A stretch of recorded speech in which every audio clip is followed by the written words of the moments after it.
Hello मेरे प्यारे बच्चों, इस वीडियो में हम लोग बात करने वाले हैं डी और एफ ब्लॉक के तत्व में जो पिछले वर्षों में कोई विकल्पी आए हैं यूपी बोर्ड 12th में, उन्हें हम लोग सॉल्व करेंगे। तो पहला क्वेश्चन देखिए, कह रहे हैं कि संक्रमण तत्वों में 4D श्रेणी का तत्व है। तो 4D श्रेणी का तत्व कौन सा है? तो ध्यान रखिए, जो हमारी संक्रमण श्रेणी होती है वो 3D से स्टार्ट होती है, जिसे हम लोग प्रथम संक्रमण श्रेणी के तत्व बोलते हैं। तो इसके अंतर्गत आते हैं हमारे एटॉमिक नंबर 21 से लेकर के 30 तक के परमाणु क्रमांक तक के तत्व आते हैं।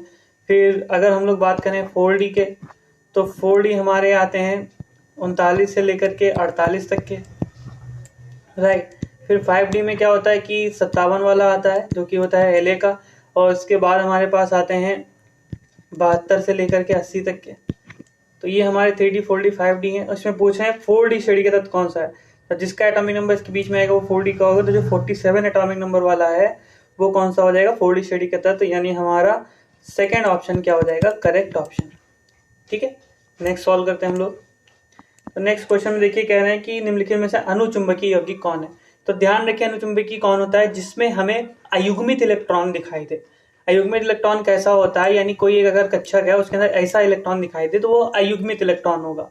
तो अगर अयुग्मित इलेक्ट्रॉन दिखाई देता है तो वो हमारा अनुचुंबकीय होता है, और अगर सभी के सभी इलेक्ट्रॉन हमारे युग्मित होते हैं तो वो क्या होता है? प्रतिचुंबकीय होता है, राइट। अब हम लोग क्वेश्चन पर आते हैं, कहते हैं कौन सा यौगिक अनुचुंबकीय है। तो पहले हम देखते हैं CuCl हमें दिया है। तो अगर हम लोग CuCl देखें और Cu की यहाँ पर हम लोग ऑक्सीडेशन नंबर, ऑक्सीकरण संख्या निकालें तो Cl की होती है -1, तो Cu के ऊपर आएगा +1। ठीक है, अब देखिए कॉपर का एटॉमिक नंबर होता है 29, ये एक्सेप्शन है।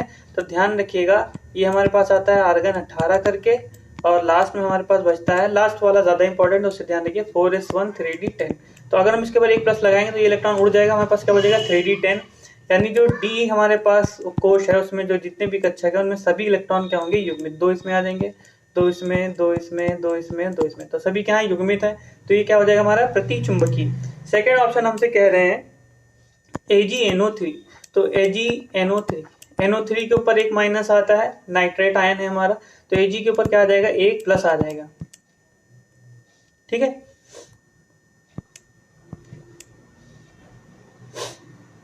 अब इसका एटॉमिक नंबर देखिए क्या होता है। तो इसका एटॉमिक नंबर होता है 47, राइट। इसका एटॉमिक नंबर कितना होता है? 47 होता है। और अगर हम लोग इसका इलेक्ट्रॉनिक कॉन्फ़िगरेशन लिखेंगे तो हमें मिलेगा आर्गन तो नहीं मिलेगा, हमें मिलेगा क्रिप्टॉन। क्रिप्टॉन 36 हमें मिलेगा, राइट। और फिर हमें मिलेगा 5s, और फिर हमें मिलेगा 4d।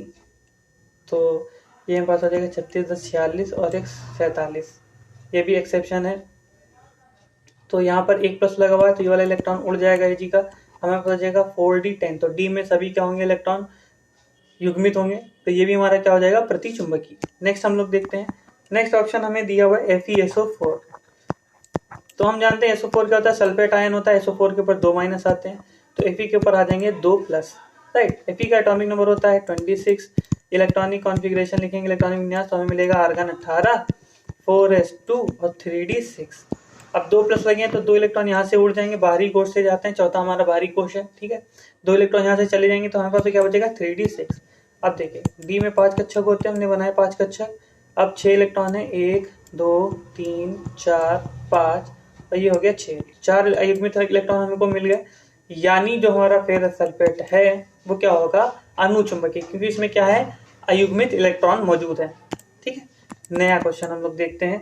तो यानी इसमें कौन सा ऑप्शन सही हो जाएगा? थर्ड ऑप्शन करेक्ट हो जाएगा। FeSO4 क्या है? अनुचुंबकीय यौगिक है। अगला क्वेश्चन हम लोग देखते हैं, तो कह रहे हैं कि अनुचुंबकीय आयन कौन सा नहीं है। अब पूछ रहे हैं कौन सा नहीं है, ऊपर हमें परमाणु क्रमांक भी दे दिए हैं। तो पहला हमें दिया हुआ है Ni2+। ध्यान रखिए, जिसमें भी अयुग्मित इलेक्ट्रॉन हमको मिलेगा किसी भी एक कक्षक के अंदर, कहीं पर भी अगर एक भी अयुग्मित इलेक्ट्रॉन मिल गया तो वो हमारा हो जाएगा अनुचुंबकीय। अगर सभी के सभी इलेक्ट्रॉन ऐसे हुए यानी युग्मित हुए तो हमारा क्या होगा? प्रतिचुंबकीय। अब Ni2+ दिया है, निकल का एटॉमिक नंबर होता है 28, आर्गन 18 से लिखते हैं हम लोग। शून्य वर्ग में हीलियम, नियॉन, आर्गन आता है, 2 10 18 18 होता है। तीसरे के बाद चौथा शुरू होता है, तो यहाँ पर आएगा कौन सा? 4s और 3d। अब देखिए 4s में 2 चले जाएंगे, 18 2 कितने होंगे? 20, और 8 इसमें चले जाएंगे, 8 28। निकल के ऊपर 2 प्लस लगे, 2 इलेक्ट्रॉन यहाँ से उड़ जाएंगे बाहरी कोश से, तो हमारे पास क्या बचेगा? 3d।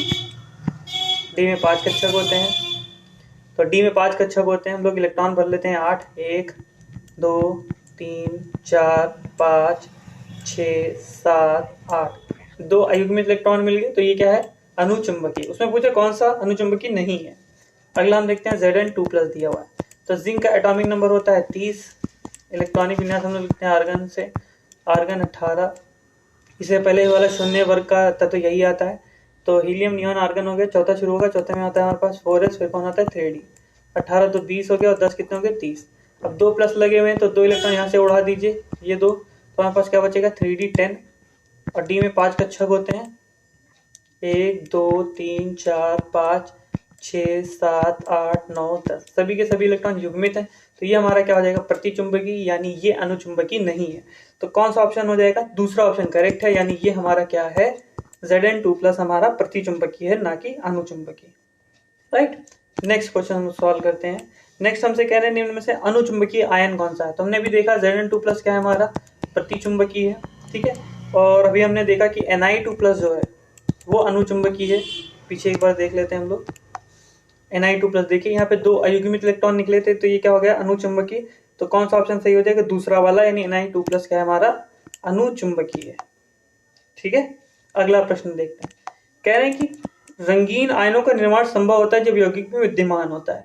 तो देखिए यौगिक में विद्यमान होता है, हम जानते हैं डी ऑर्बिटल जो होता है, डी कक्षक हमारा 2 भागों में टूटता है, ये इस तरीके से अष्टफलकी में टूटता है और इस तरीके से टूटता है हमारा चतुष्फलकी में। ठीक है, तो होता क्या है कि इलेक्ट्रॉन यहाँ से ऊर्जा लेता है और ऊपर चला जाता है, फिर जब वापस लौटता है तो कुछ ऊर्जा उत्सर्जित करता है, और जो हमारा ऊर्जा उत्सर्जित होती है उसकी जो कॉम्प्लीमेंट्री लाइट होती है उस कलर का हमें यौगिक दिखने लगता है। इन शॉर्ट बोले कि यहाँ से इलेक्ट्रॉन उड़ेगा ऊपर जाएगा, यानी ये भी दोनों डी कक्षक हैं, तो डी से डी में जा रहा है, तो इस संक्रमण को हम लोग बोलते हैं डी डी संक्रमण। तो अगर डी संक्रमण संभव है तो वो हमारा यौगिक क्या होता है, वो रंगीन यौगिक होता है। अगर उसमें जो धातु आयन है उसमें क्या है डी डी संक्रमण संभव है तो वो यौगिक हमारा रंगीन होगा। ठीक है, तो अब इसमें कहते हैं कौन सा होगा, तो युग्मित इलेक्ट्रॉन अगर हो, तो अगर मान लीजिए सभी इलेक्ट्रॉन युग्मित होंगे तो कैसे हो जाएगा, मान लीजिए सभी इलेक्ट्रॉन युग्मित है तो इसमें क्या डी डी संक्रमण संभव है, नहीं संभव, क्योंकि इलेक्ट्रॉन ऊर्जा ले भी लेगा तो ऊपर जगह नहीं, खाली कहाँ चला जाएगा। तो कह रहे हैं कि दूसरा कह रहे हैं अयुग्मित इलेक्ट्रॉन हो। सही बात है कि मान लीजिए अगर इसमें एक अयुग्मित इलेक्ट्रॉन हम कर देते हैं, मान लीजिए हम सारे डी क्या करते हैं भर देते हैं, ठीक है, इस तरीके से हमने क्या कर दिए डी कक्षक भर दिए। अब देखिए एक हमने सिर्फ खाली रखा है, नहीं एक अयुग्मित रखा है, तो अब यहाँ पे डी डी संक्रमण संभव है कि एक इलेक्ट्रॉन उड़ेगा तो यहाँ आ सकता है, तो डी डी संक्रमण हो जाएगा, डी डी संक्रमण हो जाएगा तो यौगिक क्या होगा रंगीन।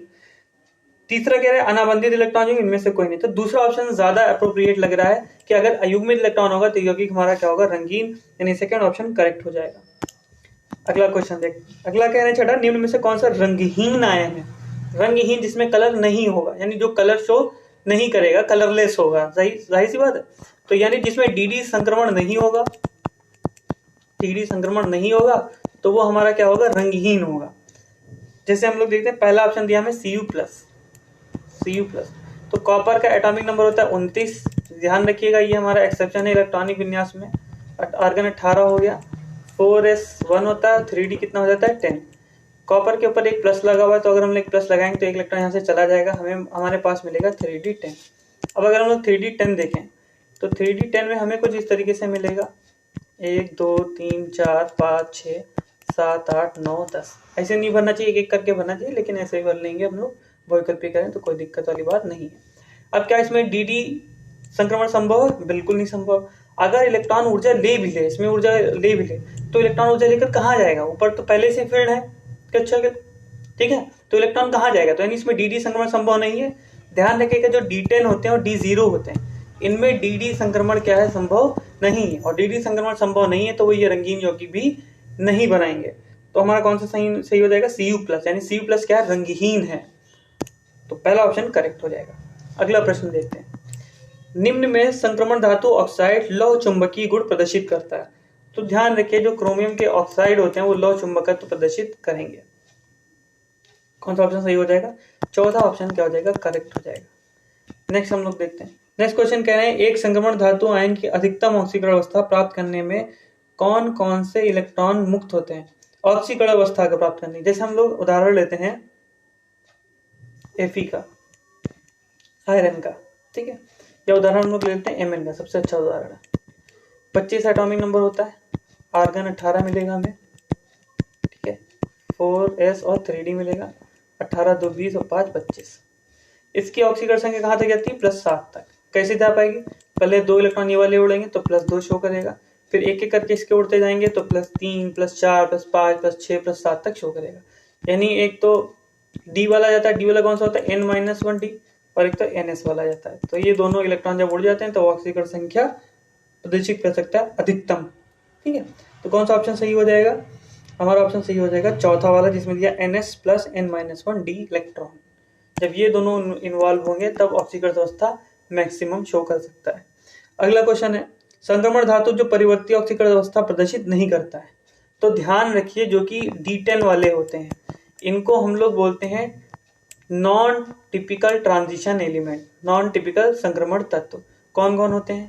एक तो हमारा जिंक हो गया, ठीक है, दूसरा कैडमियम हो गया और Hg हो गया। ये सिर्फ +2 शो करते हैं। ये वाला अगर हम छोड़ दें तो ये +1 भी शो करता है, ठीक है, +2 भी शो करता है। तो जो हमारा Zn2+ होगा वो सिर्फ +2 ऑक्सीकरण संख्या प्रदर्शित करता है, यानी चौथा ऑप्शन करेक्ट हो जाएगा। अगला करें, निम्न तत्वों में से लैंथेनाइड तत्व कौन है? तो लैंथेनाइड कौन होते हैं? तो परमाणु क्रमांक 57 जो है, जो कि La का होता है, इसके बाद के जो 14 तत्व हैं, यानी परमाणु क्रमांक 58 से लेकर के 71 तक के तत्व जो होते हैं, इनका अंतिम इलेक्ट्रॉन जाता है 4f में। इनके गुण होते हैं La जैसे, इसलिए इनको हम लोग बोलते हैं लैंथेनाइड श्रेणी के तत्व। तो यहाँ पर अब तत्वों के नाम दिए हुए हैं, तो कौन कौन आते ध्यान रखिएगा। ट्रिक है इसकी, लास पर नदी, PM SM, ठीक है, युगांडा, टीवी, डाई हो,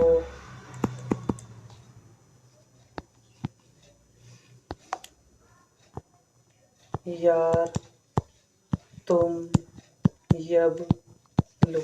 ट्रिक नहीं याद होती तो तत्व के नाम याद कर लिए, 14 ही है, याद हो जाएंगे। तो ला से हो गया La, सा से हो गया Ce, पर से हो गया Pr, नदी से Nd, PM से PM, SM से SM, युगांडा से EU, गांडा से GD, TB से TB, BY, HO, यार तो ER हो गया इसका, तुम का TM, यब का YB, लू का LE।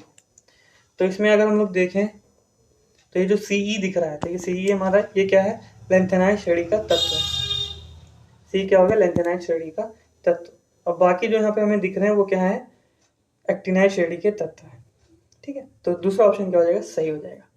होपफुली आपको सोल्यूशन समझ में आया है तो वीडियो को लाइक कर दीजिएगा और चैनल को सब्सक्राइब। नेक्स्ट चैप्टर हम लोग मिलेंगे। Thank you.